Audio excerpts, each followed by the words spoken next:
All right, moving on. We're going to talk about one of our absolute favorite topics here on the Morning Mayhem, and that is Jimmy Kimmel. This time he's fantasizing about Trump, which, to be fair, I think he's always fantasizing about Trump in different ways, but we'll get into that a little bit more.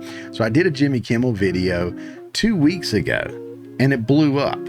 Right? I got 100 times more views than my average video, I think. The Jimmy Kimmel supporters came out of the woodworks. It was awesome. So last week I decided, let's do another Jimmy Kimmel segment.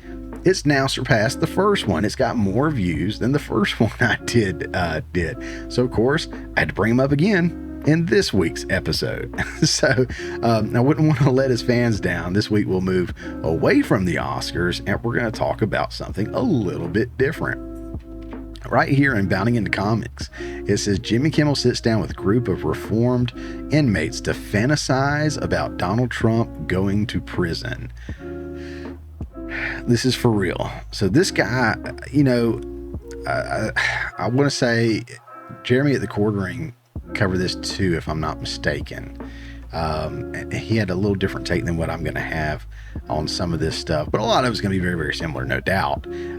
But one of the things he was saying is that Trump just lives rent free in Kimmel's brain, and he thinks he lives rent free in Trump's, and maybe he does, but Trump definitely lives rent free in Kimmel's brain. He is completely obsessed with Donald Trump.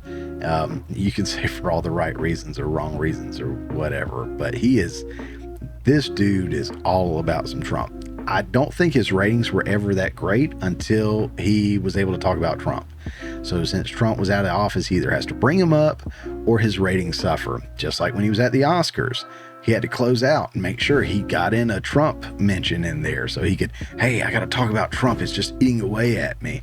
And when he was reading it, he was shaking and his voice was stuttering. He was just so excited to finally talk about Trump. It was like this great release, this great, fantastic release.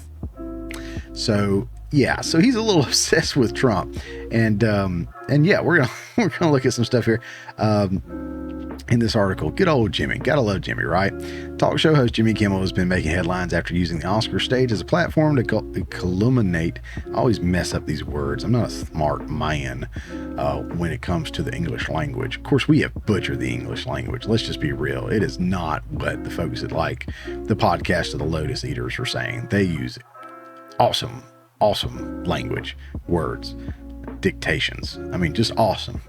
Can't half understand anything we say, especially us Southern folks. We kind of go in and destroy. Not as much as people from Boston. You guys, I have no idea what you're saying. None. Not a clue. Thank God for closed captioning. I would have no idea what you guys are saying. Love you, but I have no idea what's going on there. All right, anyways, talk show host Jimmy Kimmel has been making headlines after using the Oscar stage as a platform to blow up Donald Trump. More recently, the unfunny comedian sat down with reformed... Good on you guys. That's great. Comedian sat down with reformed inmates to know what the former president should expect where he be sent to prison, which I don't think that's going to happen. On the night of the Academy Awards, Trump shared a post wherein former president reviewed Kimmy's performance as Oscar host, rhetorically inquiring, has there ever been a worse host? Yada, yada, yada. We read that the other week. And he talked about replacing him with, who do you say replace him with? George Slopinopoulos. I gotta love Trump. So anyways, so he closed out with, I'm surprised you're still up. Isn't it past your jail time? That's what Kimmel said. And somebody in my comments in that last video said that was a great line, and it's outperforming MAGA. That's not outperforming MAGA in any way, shape, or form. It was a little punchline at the end of a joke, which is funny because Jimmy Kimmel was the punchline at the end of that entire setup, but more power to him. Kimmel would circle back to this particular moment on his eponymously. God, I need to get edumacated. His eponymously named Jimmy Kimmel Live late night show declaring the other night at the Oscars, I asked Trump why was still up. I said, isn't it past your jail time? It's like somebody telling the punchline to a joke over again because other people didn't get it. And while it was a joke, it made me wonder if justice prevails and Trump goes to prison, what his life will be like. So I met with a group of nonviolent former inmates. These are guys that have done real time to ask what can our former president expect behind bars and what can he do to prepare himself for prison, he explained. As one of the inmates brought up that Trump would have to deal with Mexicans, blacks, whites, and Asians as opposed to members of the Democrat and Republican Party, Kimmel asserted, "You were talking about these racial divisions in prison. What would Donald Trump, what group would he be in? Is there an orange?" Kimmel then asked, what about tweeting and stuff like that? Will he be able to do that? Post on his social media platforms? Do you think Melania Trump will bring stuff into his prison for him? As one of the inmates replied, saying, I think he'll go to visitation and be like, hey, you're going to go ahead and bring back that phone, and there's only one place to put it up, right? And then, this is sad. I'll get into this in a second. Before wrapping up the segment, Jimmy Kimmel and the group of nonviolent former inmates did some role-playing with action figures of Trump and other random prisoners as he fantasized about what the former president's first day would be like if he was to be in prison, ending with Trump being brutally assaulted in the prison yard. Much like many Hollywood folks out there, Kimmel is yet another example of a severe case of TDS, Trump Derangement Syndrome, proving time and time again that the former president lives in his head rent-free, just like I was saying. So, I get a lot of people don't like Trump.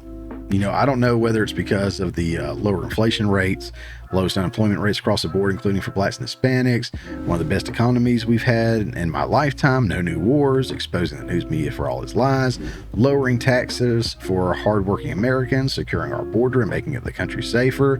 I just don't know. I don't know what the hate is against him so much. Maybe some mean tweets because everybody's so soft-skinned. But to fantasize about the man's death says so much more about you than it does Trump. You know, between Jimmy Kimmel, Snoop Dogg, Kathy Griffin, and I'm sure I'm forgetting others, but you people are the ones that are truly sick and disgusting. I know Snoop's kind of changed his ways and supports Trump now, but don't forget. Like, what even is that? Okay, if you're a fan of Jimmy's or any of these others, and you support the fantasizing of someone's death, shame on you for coming after me for calling out your sickness. Hey guys, thanks for checking out this clip from the Morning Mayhem. Remember, this is just a portion of the full show that comes out every Friday morning at 10 a.m. Eastern Time. If you hadn't already, don't forget to subscribe so you don't miss out on any of the full shows or these tasty little nuggets.